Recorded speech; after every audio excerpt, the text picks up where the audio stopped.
black men so addicted to white women at a rate more than any other man in this country? Can't answer that for you. I can tell you, low fucking racial self-esteem. And what I'm telling you is, you are 1,000% wrong. You're in denial-ish. I'm not. When you say that somebody is dating somebody because they have low self-esteem, you are basically saying that white people are better than we are. So when somebody says, yo, he only fuck with them because he hates himself. Absolutely. That means that you think that that person thinks that white people are better than you. Do. I don't. You wouldn't have been with him. There's more black women on the earth than any other population. You can get a black woman from Brazil. You can go to Jamaica. You can go to Canada. You can go to the indigenous Africans of Mexico. Black women, African women are the largest population. You can get a light skin sister. You can get a pina colada sister. You can get you an off-white sister. We got black women of every complexion. So if you needed a pale queen, you could have got you a pale African queen. But I believe that in respect to Jonathan Major.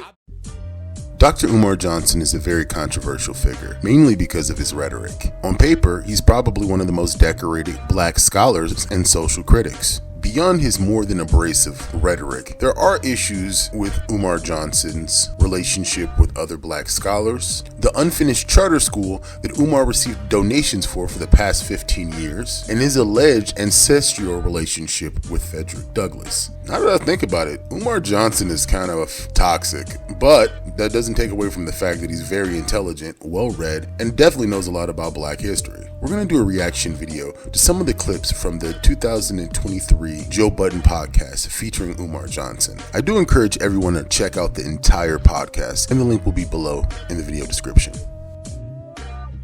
Let me ask you a question. Kobe Bryant. Let me ask you a question. Kobe Bryant. I want to ask you a question. Kobe Bryant died. Vanessa inherited his wealth. Sure. And guess what? Is Vanessa Bryant using any of that black man's money to do any good in the black community? Let me ask you absolutely fucking not. We don't know. Vanessa Bryant. Listen, I don't know. I'm telling you. How you know?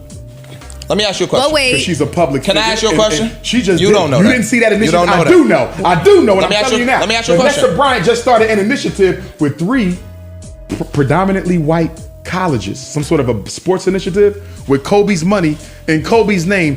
Didn't choose a single HBCU. Let me ask you a question. With a black man's money. Marvelous Marvin Hagler, he died from taking a COVID shot. Is his white widow using any of Marvelous Marvin Hagler's fortune to help black folks? You're being unfair. I'm being unfair how? No, let me tell you why. Expecting white women to use black money to help black people? No. How is that unfair? Because the same way you naming these people, we can name mad black wives that got black money from their husbands that did shit to help black people. Stop. It's my goal. No, it's not. And you know what the difference is? You're wrong. You know what the difference is? You're wrong. You're wrong. If I marry a white woman, when I die, my wealth goes to the very people who have robbed everything from my community. That's not true. For those of you who don't know, because he's not really a media personality, the gentleman debating with Umar apparently is called Ish. Prior to working with Joe Budden, he used to have a career in crime and also real estate. Ish serves as the black contrarian. Black in air quotes. We'll talk more about that later. Now, in certain online black sectors, people do complain about Kobe Bryant's widow's use of his wealth. Kobe married her, and in fact, after he cheated on her and got caught up in those rape allegations, he did everything in his power to save his marriage. So at the end of the day, how she spends the wealth of her husband is Vanessa's business. Kobe Bryant was 41 years old when he passed, and a man with his level of wealth probably had some of the best financial advisors around. His final wishes were his final wishes. You don't think Eminem is one of the best rappers of all time?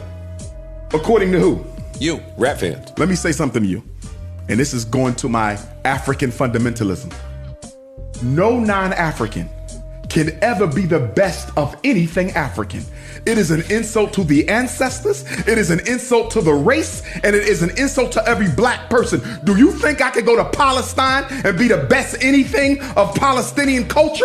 You never see that. You think I could go to Israel and be the best of anything in Israel, whether it be a cook, an instrumentalist, a dancer? Hell no. And we have to stop naming non-African people, Joe. But I disagree. Stay with me though. Let me finish this. We got to stop naming non-African people as being the best of any aspect of our cultural product. Joe, I think you because can. it is an insult. We gotta stop inviting. We can acknowledge that the talent is the yes, I can acknowledge Eminem's title. We should. But let me tell you. Go ahead. For you to put him at the top, let me ask you this. That's white supremacy. Let me tell you this. That's white supremacy. What's white culture? I don't see Eminem building no schools and hospitals. We gotta I don't stop see inviting DJ people to the Khaled cookout. building no schools and You know what I'm hospitals. What's the white I don't see DJ Vlad building no damn banks and supermarkets. Yo, I'm asking. Hell no. Let me ask you a question. Ain't no. Contemporary hip-hop critics have been very critical of Eminem. Many like to call him the GOAT or greatest of all time. Most hip-hop historians would agree that Eminem's music wasn't very palatable in the black community. This fact can be very confusing when you look at the album sales. Eminem is the most commercial rapper of all time, if we're just looking at album sales. But if we look at what was played on the radio, and specifically the R&B hip-hop charts, you will see that Eminem never got a #1 single in either of those charts. You're probably wondering, how can a single, a rap single, sell 2 million singles but somehow not manage to become a #1 rap song? Those of you who only are familiar with the streaming era, you don't understand that back in the bad old days, you had to not only sell singles, but you also had to get support from urban radio to move up the charts. Eminem had two things going against him. He was a white rapper who had very controversial and unorthodox lyrics. Though popular with the kids, white politicians did their best to try to shut Eminem down. In a way, he had heat on both sides. But I'm not out here windmilling for Eminem. He earned that reputation.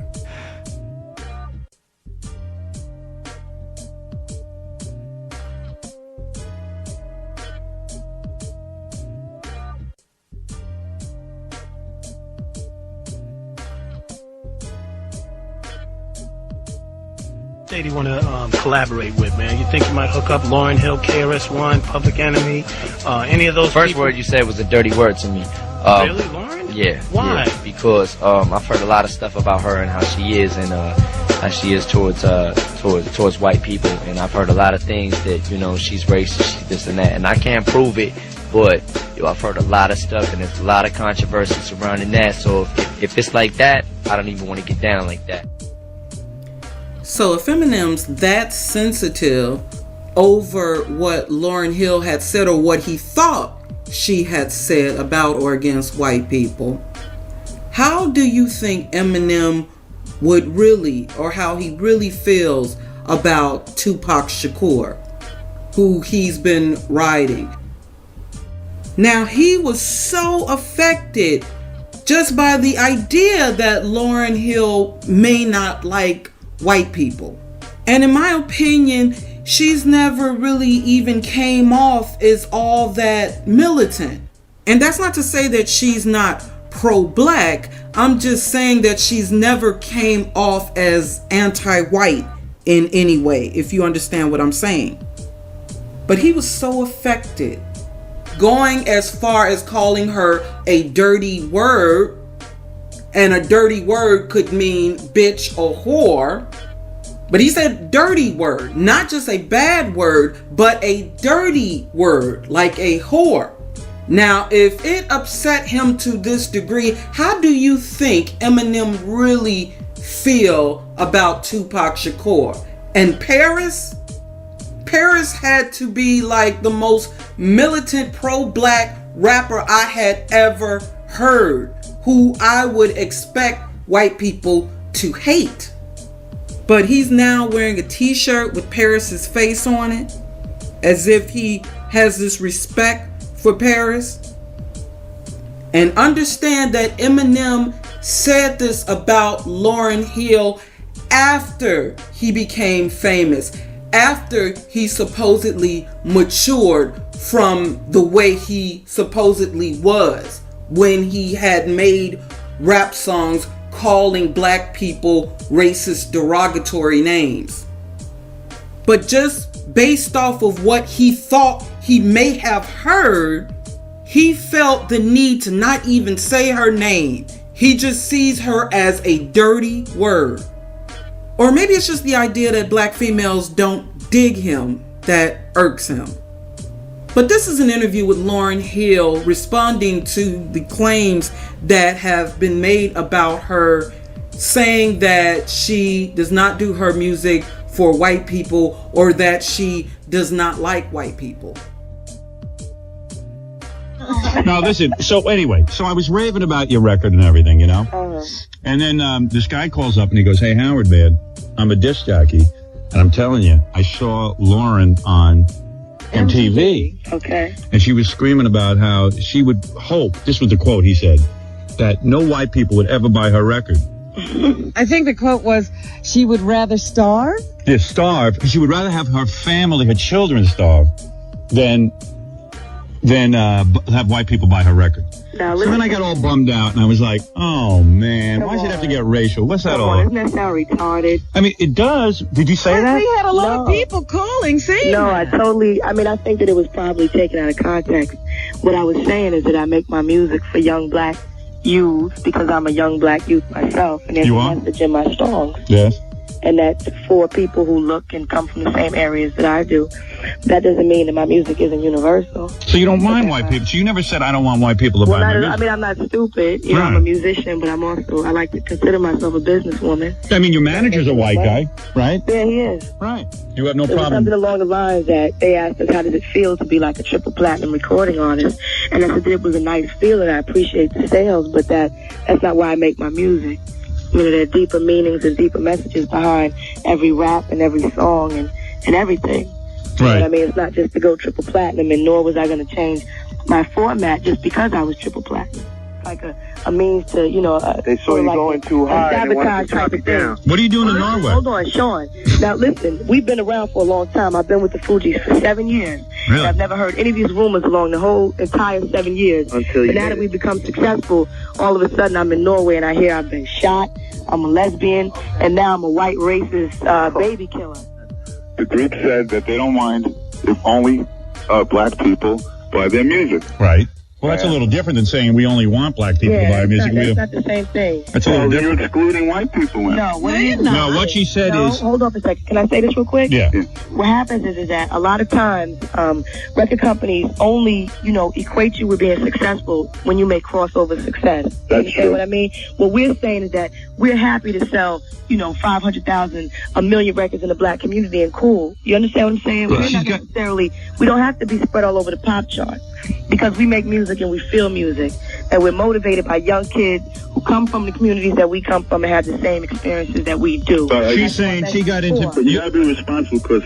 No, wait a second. If she said she's being responsible...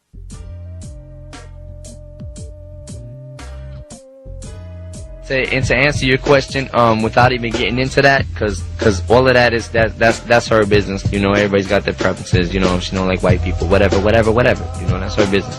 But I'm not necessarily a collaboration type MC. The first word you said was a dirty word to me. Really, Lauren? Yeah. Why? Yeah, because I've heard a lot of stuff about her and how she is and how she is towards white people, and I've heard a lot of things that she's racist, she's this and that, and I can't prove it. Kick a hyperspheric every time I run up on a track. I'm not whack. You have to step back, cause if you don't, I prove that I'm the Mac. Every time I kick the lyric, tune it to 295. Yo, do you find me live? If you don't, then that's alright, cause I just grabbed my microphone and I just gotta get so hype. But speaking of hypertone, and so many times I might get thrown. And here's a place where I like to roam. And all the girls that I like to bone have the big butts. No, they don't, cause I don't like that nigga shit. I just here to make a bigger hit. When I be kicking, the hypest, dopest rhymes to say that Eminem is the best MC in all times. Yeah. Cause I don't like that nigga shit. I just here to make a bigger hit.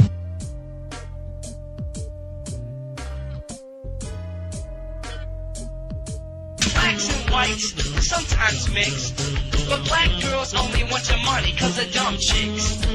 So I'ma say like this: don't date a black girl, take it as a diss. If you want, but if you don't, I'ma tell you like this: I surely won't. Never date a black girl because blacks only want your money, and that shit ain't funny. So I'ma say, look, honey, why do you do this? You step up to me like you a Brutus. Then you try to grab my spinach because it's green and that's cash. So get out of here, cause I don't need your ass. I've said that before, but that's okay because like I said, you're a whore. Black girls and white girls just don't mix because black girls are dumb and white girls are good chicks. White girls are good, I like white girls. I like white girls all over the world. White girls are fine and they blow my mind, and that's why I'm here now telling you this rhyme. Because black girls, I really don't like, we don't mix. It's like riding a bike when you're pedaling hard, uphill both ways. You know it's kind of hard, and that's why I say to you, I'm giving you a little advice. Don't date a black girl. If you do it once, you won't do it twice. You won't ever do it again because I'll take your money, and that ain't funny. So I'ma say, look, honey, I've already said that before, but like I said again, you're nothing but a big whore.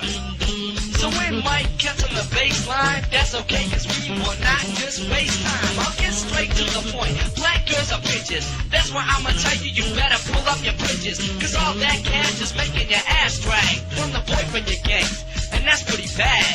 I mean, that's pretty sad when you're dating a black guy and then you turn around and fuck another big black guy. Now that's pretty wrong, but you're just skanking. But that's okay because you need a goddamn spanking from me, the funky Eminem. I'm busting rhymes and I'm swallowing phlegm. Whether you like Eminem or not, his stamp on the hip-hop world is undeniable, but by no stretch of the imagination is he the greatest rapper of all time. Not lyrically speaking, nor is he considered the people's champ. Now, I'm sure there's a lot of people who do enjoy Eminem's music. In fact, rappers like Tyler, the Creator, has helped Eminem reach even younger demographics by keeping the rapper relevant through his music. And how did Eminem show his appreciation? Well, definitely not by collaborating with Tyler, but dissing him. Tyler, create nothing, I see why you call yourself a bitch. It's not just cause you lack attention, it's because you worship B12's balls, you're sacrilegious. You don't have to like it, and it could really suck. But being that somebody really was cool to you, you would expect some kind of reciprocation, but just don't go public with it and publicly express your opinion and how much my shit is trash. Favorite rapper really inspired me. I don't like the new stuff. He doesn't like that. I don't like the new stuff. And he dissed me on his last album. And I remember hearing it. Why did he? Because I keep being vocal about shit that I don't like. His newer material hasn't moved you like his prior material. Is that a good way to put it? Yeah, I don't want to go into full explanation. That's a good one. Eminem has never apologized in his life except when he said sorry to Tyler, the Creator. Tyler said Eminem was his biggest influence, but then Eminem got angry at Tyler, and the story is wild. It started in 2013 when Tyler tweeted that Eminem's album, Shady 15, was bad. Eminem was already on edge because the album was poorly received, and people told him they wanted the old M back. Many thought Tyler was speaking the truth and Eminem had lost his roots. But what happened next was crazy. Tyler called out Eminem's single Walk on Water and tweeted, "Dear God, this song is horrible." And when Eminem's album Revival dropped, everyone said it was the worst hip-hop album of all time. Eminem knew he had to bounce back, so he dropped Kamikaze and called out Tyler by name. But Eminem went too far when he said this next thing. Eminem dissed Tyler and directed a terrible word at him. But what happened next surprised every Eminem fan. Eminem said he loved Tyler, but his tweets made him angry. Eminem said he had to defend himself, but the word he used to call out Tyler took his diss too far. There's an old saying, you never really want to meet your idols because they're going to disappoint you, especially if your idol is a middle-aged dope fiend. Umar Johnson went on to talk about things like interracial relationships, and it got rather spicy during this part of the conversation. They don't give a fuck about no human rights. My nigga, we giving Ukraine mad money, but we not giving money to motherfuckers that's going through civil unrest in Africa right today. Absolutely. We don't give a fuck about nobody invading nobody else. True. And they give a fuck about Russia invading the Ukraine, but we don't give a fuck about African nations that's slaughtering motherfuckers by the millions. It's all hypocrite. And there's another reason. It's financially motivated. All of it is financially motivated. Wait a minute. It's all financial. Finance is number two. Number two. Number one is white genetic survival. The primary purpose of racism is white genetic survival. Listen, when black people were lynched, when black men were lynched during slavery through Reconstruction, 99% of the time we were also castrated. They lynched Jews, they lynched Irish, they lynched Italians. They lynched Chinese. They didn't take their dicks. They didn't take them off. Why did they take yours off and didn't take theirs off? Ours is bigger.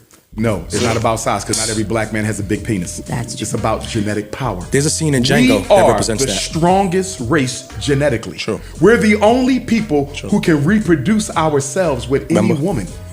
I could lay with it. Well, I don't care if she's Jewish, Arab, East Indian, Latino, that's a black child. Sure. You understand? 1000%. The white man can only reproduce himself with the white woman. Any other woman he lays with produces another one of them. That is true. Black people have 100% genetic reciprocity. True. Europeans have 0. True. That's why we're hated by everybody. Chinese, Arabs, East Indians, we have no friends. Why do you think it's so hard for them to get rid of black people?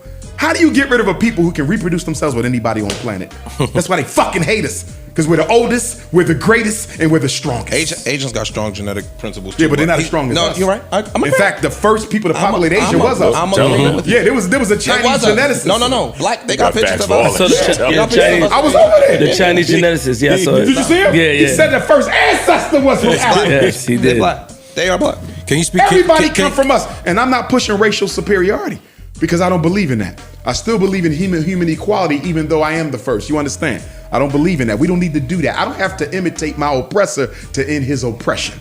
I want to be very clear about that. Sure. But we got to recognize who we are in this world. We are the chosen ones. And being chosen ain't got nothing to do with being Muslim, Christian, or Hebrew. It ain't got nothing to do with it. We're the chosen ones because we're the Africans. We're God's first people. Can you speak to China's influence in Africa? Our manager that he hired to come in here and clean this motherfucking apartment. Joe might not know who the fuck cleans this Something apartment. just hit me. Shoot. Are you mixed race? No. Or you a bunny hopper? Yes. That's why you have a liberal perspective. That's not true. That's not because you go home to a white woman. Yes, but that's not true. I felt this way before I met my white girlfriend. So help me understand how you could be so passionate about the black. I'm passionate. I'm an objective thinker. I don't. If something makes sense. So you have no loyalty to the black community. No, I do have. I probably employ more blacks than you. Okay, so help me understand that you employ more blacks than me, but you go home to a white woman. Why you don't have a black woman? Because I fell in love with a white woman, not a black. Why didn't you fall in love with a black woman? I did. I fell in love with a black woman. We broke up. Okay, and why didn't you fall in love with another black woman? I did that too. We broke up. Okay, and why didn't you get another one and another one and another one until you found the right one? Because I met a white woman that I fell in love with, and that's the person that and you're being disingenuous about something. Not true. And let me tell you what you're being disingenuous about. True. Romance is a function of focus and opportunity. If I want to date an Asian, I'm going to put myself around Asian women so I can find one. True. If I want to date a Latino, I'm going to put myself around Latino women so I can date one. If you wanted to marry a black woman, you would have put yourself around black women so you can find one. So how did you end up with the Caucasian? No disrespect to her. No, not at all. What I'm telling you is the places that I go socially are not just monolithic. So what? I went to a white college, white job. I never bunny hopped. Listen to my question. Let me answer you. That wasn't my priority. My priority wasn't, I'm not closed off to dating Latino women. I'm not closed off to dating Asian women. I'm not closed off to dating white women. So again, in my search for romance, all of those things were on the table. But you do understand that by not being with a black woman, you undermine the success of the black community. That's your opinion. That's my opinion. Then tell me how the black community benefits from you having a white woman. If I lend to the financial uplifting of that community, one. That's one thing. Two, if I'm helping to educate the people in that particular community, that's a benefit. Does not your white woman benefit more from your economics than any black person? Yeah, probably. Exactly. So why can't they both be mutually beneficial? You want to know why? Because she belongs to the group that is responsible for the historical oppression of your race. So why would you voluntarily go over and marry into that? Because when you marry the woman, you don't just marry the woman or date the woman. You're dating her community and her culture. And given the history of us and them, why would you dare align yourself with that if you care about us? Let me ask you a question. I want you to let me get my answers out. Go ahead. So hypothetically, I'm a person who's for interracial dating, so I really don't have much of a dog in the fight. But I do find it interesting that Ish, a person who is not a monoracial black person and probably not even born in the United States, tried to cosplay as a black American during this entire interview. And in fairness, Umar Johnson gave you an opportunity to identify as a mixed race person, but instead you try to identify as a black American so you can be the contrarian. Oh, but Umar Johnson had a trap card waiting for you. To be honest with you, Ish, I did a little research on you. And beyond the fact that you have a long criminal history, it's highly unlikely that you employ any black people, because no legitimate company is going to ever do business with you outside of your buddy Joe Budden. And when I say buddy, I mean real close buddy. They've known each other since before Joe Budden became a star. And notice, when Ish said that he was black, Joe Budden let out a little chuckle, indicating that he knew a lot more than he was letting on. It's interesting, Ish, you were born in 1976, but you didn't get a social security number until the mid-1980s, indicating you probably immigrated to the United States at some point. I don't know if you're Dominican, Trini, Puerto Rican, but you're definitely not black like Umar's black. And the biggest mistake you made was trying to take on Umar Johnson. At the end of the day, Umar Johnson has credentials. He has a whole doctoral degree. Y'all can keep playing in his face because y'all don't like his rhetoric. And I'm not a big fan of his rhetoric either. But as race hustlers goes, he's one of the most educated. PhD? My undergraduate education was from Millersville University, 3 degrees, political science, psychology, master's in school psychology. Subsequent to that, Pennsylvania certification as a school psychologist, which I've been for almost 20 years. After that, I got my educational leadership master's degree and principal certificate from Lehigh University in Bethlehem, Pennsylvania. And I earned my doctorate degree from the Philadelphia College of Osteopathic Medicine, American Psychological Association approved program, one of the top psychology training programs on the East Coast.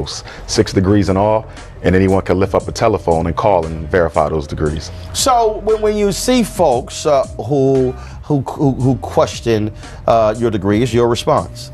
It's because my narrative is a whole lot different from the average mainstream black scholar. I don't parrot the narrative that the American social order wants black scholars to parrot. I tell the truth. I don't scratch unless I itch, and I don't dance unless I like the music. And because they're not used to having someone with a traditional education posit non-traditional views, people will automatically start to question his credentials. How did he get this far believing what he believes in? Well, you have to play the spook who sat by the door. When I got accepted into those 3 universities, they didn't know what I believed in. They didn't know what I stood for. But as time went on, it revealed itself. But I'm unapologetically African, so I'm not really concerned with what people think about me personally. I have a job to do, and that is to awaken the sleeping consciousness of African people, not just in America, but all across the world. One of the things, I want this to be a lesson to all you people who are mostly just bloggers and internet personalities. Just because you have a lot of followers doesn't mean you're really that smart. And Ish is a prime example of a person who's not that smart and had no idea what he was stepping into when he decided to hop in the ring with Umar Johnson. And though I don't necessarily agree with Umar Johnson on his assessment of interracial relationships, he has the right to have that opinion. And if you aren't a member of the community, you don't really have a right to an opinion. You set yourself up for failure, and it was wonderful to watch.